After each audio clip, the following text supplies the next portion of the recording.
मांग ऐसी ही है जैसे कोई बहुत बड़े महाराज दानी को प्राप्त करके भी उससे धान की भूसी मांग ले। इनकी मांग ऐसी है। भगवान को प्राप्त करके क्या संसार में पड़ना है पुत्र पत्नी के चक्कर में। इनकी मांग वही है। धनद मिवाधन फलीकरणम। भगवान मुस्कुराने लग गए, बोले जरूर मैं इनके यहाँ आऊंगा, इनका पुत्र बनूंगा, उसमें 3 उद्देश्यों को पूर्ण करूंगा। इनकी अभिलाषा की पूर्ति, इनकी प्रसन्नता पहला उद्देश्य। दूसरा उद्देश्य होगा गृहस्थ को कैसा रहना चाहिए ये दिखाऊंगा। तीसरा उद्देश्य होगा अवधूत का जीवन क्या होता है ये दिखाऊंगा। तीनों उद्देश्यों को ध्यान में रखते हुए भगवान मेरु देवी के गर्भ में प्रवेश हो गए और समय पर महाराज प्रकट हो गए। उनके गर्भ से जन्म लेते ही वो जो बालक था बड़ा हमारा दिव्य ललाट था, दिव्य प्रकाश था उनके चेहरे पर। नाभि ने इतना देखा, ऐसा विलक्षण बालक, उनका नाम रख दिया ऋषभ। ऋषभ का अर्थ होता है सर्वश्रेष्ठ। ऋषभ यही हुए अंत में चल करके ऋषभ देव भगवान। बोलिए ऋषभ देव भगवान की, ऋषभ देव भगवान की। प्रेम से बोलिए, भोजन तो अच्छा ही मिल रहा है यहाँ। बोलने में कंजूसी मत करिए। 2.5 घंटा तो मेरे को ही बोलना, आपको खाली जय ही बोलना है और कुछ नहीं बोलना है। वो तो थोड़ा ठीक से बोलिए। बोलिए ऋषभ देव भगवान की जय।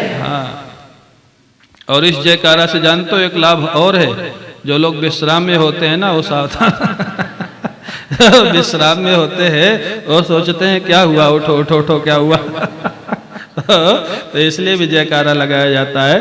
तो सज्जनों, ऋषभ देव भगवान का प्राकट्य हुआ।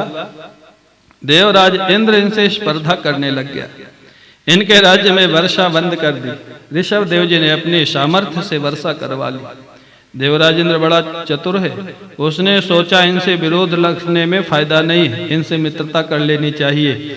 जानते हो दूसरी युक्ति निकाली, अपनी बेटी जयंती का विवाह ऋषभ देव जी से कर दिया। इससे बड़ी मित्रता क्या होगी, जमाई बना लिया अपना। क्योंकि बड़े शक्तिशाली थे ऋषभ देव जी महाराज। जयंती से विवाह हुआ ऋषभ देव जी का, और ऋषभ देव जी को 100 पुत्रों की प्राप्ति हुई। आजकल 100 पुत्र का नाम सुन ले। एक सज्जन आए थे हमारे आश्रम में, उनके 3 बेटियां और 2 बेटे थे। एक दिल्ली के कोई सज्जन बैठे थे, बोले बच्चे किसके हैं? उन्होंने कहा हमारे हैं। बोले 5? ओ माय गॉड 5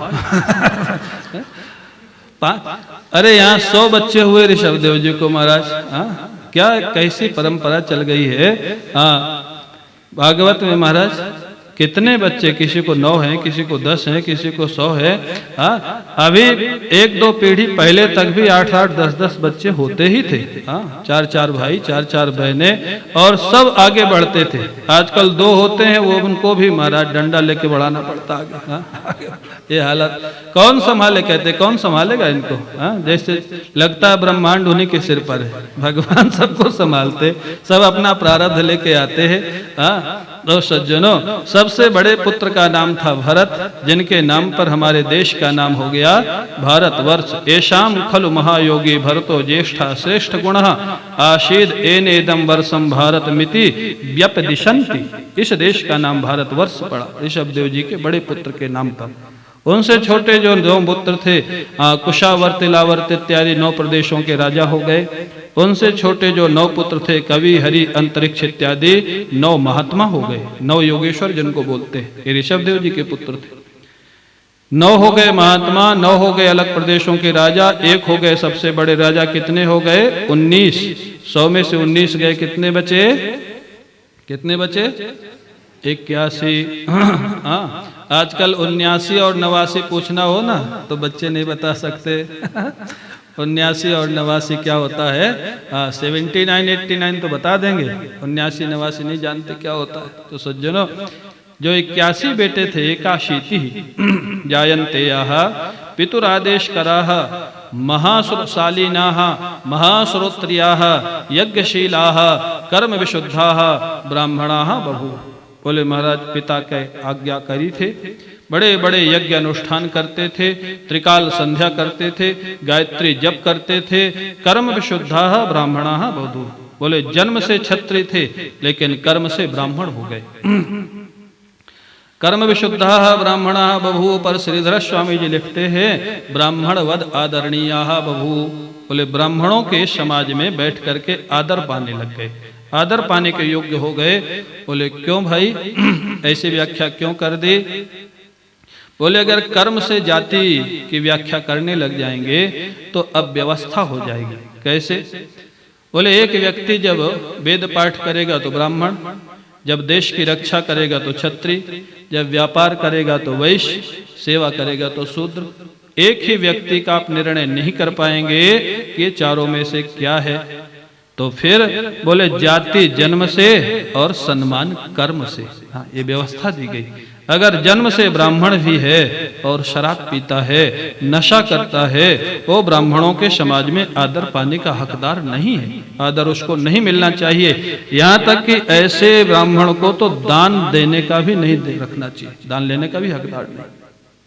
सज्जनों, और जो क्षत्रिय है, वैश्य है, दुजाति है, अच्छे कर्म करता है, वो ब्राह्मणों की पंक्ति में बैठ करके सम्मान पाने का हकदार है, केवल दान लेने का हकदार नहीं है। हाँ, ये व्यवस्था बनाई गई। वैसे ये बड़ा पुराना विवाद है कि जाति जन्म से या कर्म से, इसलिए इसकी ज्यादा व्याख्या नहीं करनी है।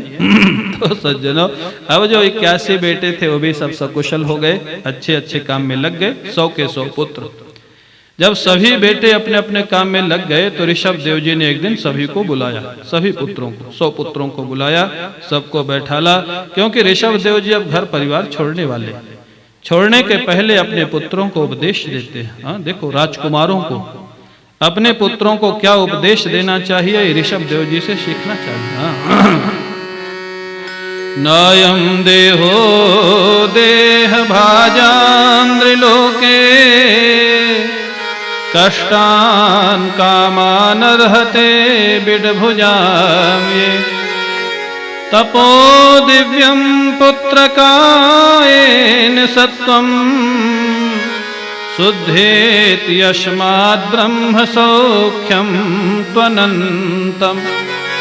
पुत्रकाः अनुकंपायाम कन, अत्यधिक कृपा और प्रेम जहाँ होती है वहाँ कन प्रत्यय स्वार्थ में लग जाता है।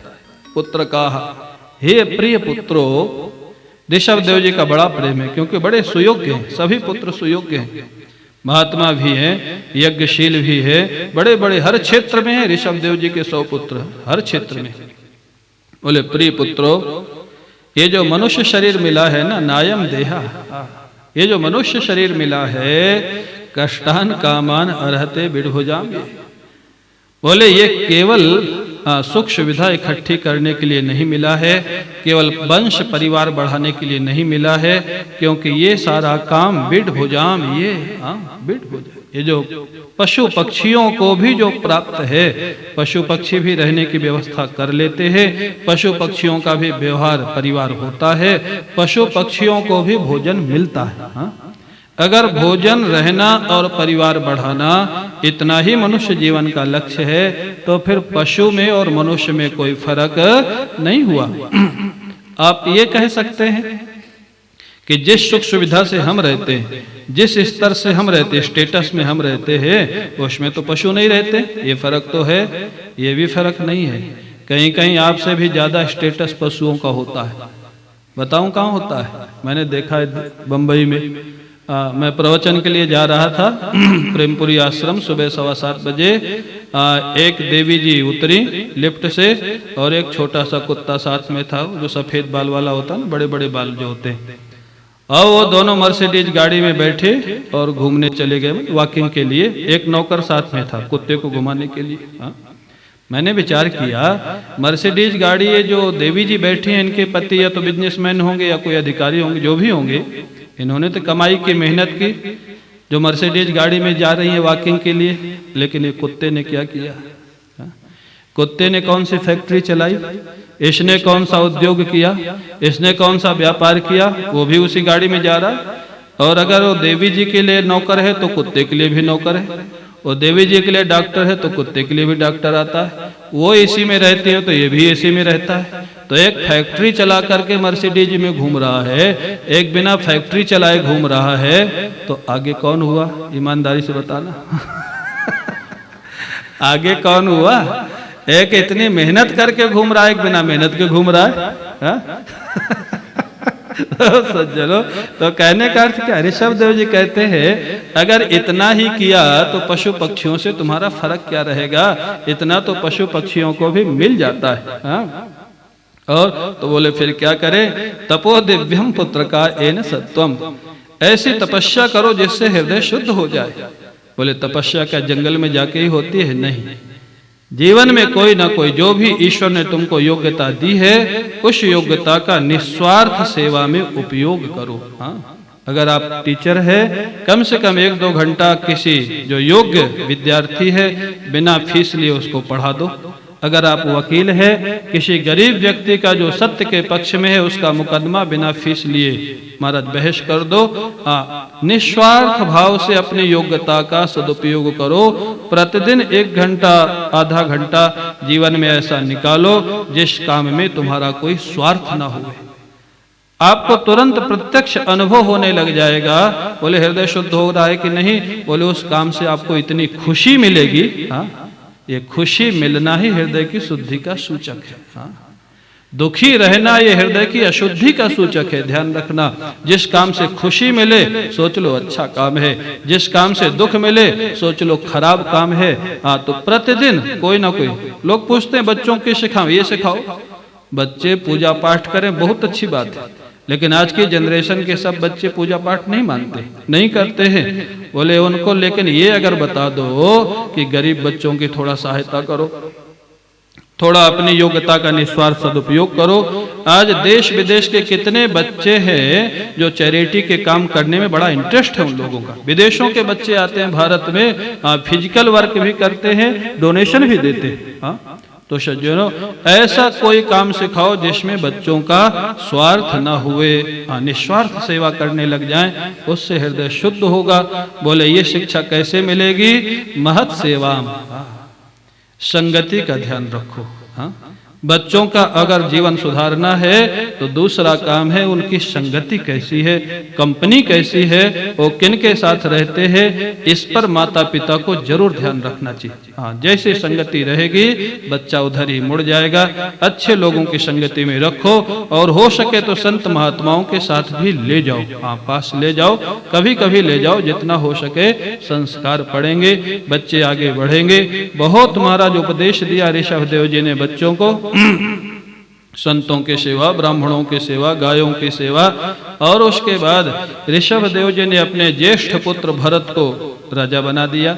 राजा बनाने के बाद स्वयं सब कुछ का परित्याग कर दिया। तीसरी बात, बच्चों के लिए क्या करना चाहिए माता पिता को? ऋषभ देव जी ने उपदेश तो दिया लेकिन स्वयं करके दिखाया। हाँ? बच्चों में तीसरी योग्यता होती अनुकरण करने की। अगर आप बच्चे को बोलते हैं स्मोक नहीं करना चाहिए और तुम स्वयं स्मोक करते हो तो बच्चा डर के कारण भले नहीं बोले लेकिन वो मानेगा नहीं आपकी बात। पहले स्वयं स्मोक छोड़ो, बाद में बच्चे को बोलो स्मोक करना नुकसानदायक है। हाँ? अनुकरण। तो तीसरी बात ये, ऋषभ देव जी ने उपदेश तो किया, उसके बाद करके दिखाया। राजा बना दिया भरत को, स्वयं सर्वस्व का त्याग कर दिया, अवधूत का वेश धारण कर लिया। बोले क्या था जब घर से निकले उनके साथ में क्या सामान लेके गए? जब महात्मा बन के गए, अवधूत बन के गए, यहाँ तुम्हारा तीर्थ में भी जाते हैं तो इतना सामान लेके जाते हैं, ट्रक का ट्रक। अगर 1 साल रहना हो ना तो पूरा का पूरा घर ही बना देते। अब अगर वहाँ इतना सामान लेके जाओगे तो भजन करोगे कि इलेक्ट्रिशियन खोजोगे कि एसी सुधारने वाला खोजोगे कि प्लम्बर खोजोगे, क्या करोगे? हाँ? इसलिए जितना कम से कम हो सके भजन करना, साधन करना, तीर्थ में जाना है तो कम से कम आवश्यकताएं रहें, ऐसा जीवन बिताना चाहिए। बोले ऋषभ देव जी क्या लेके गए, क्या सामान लेके गए?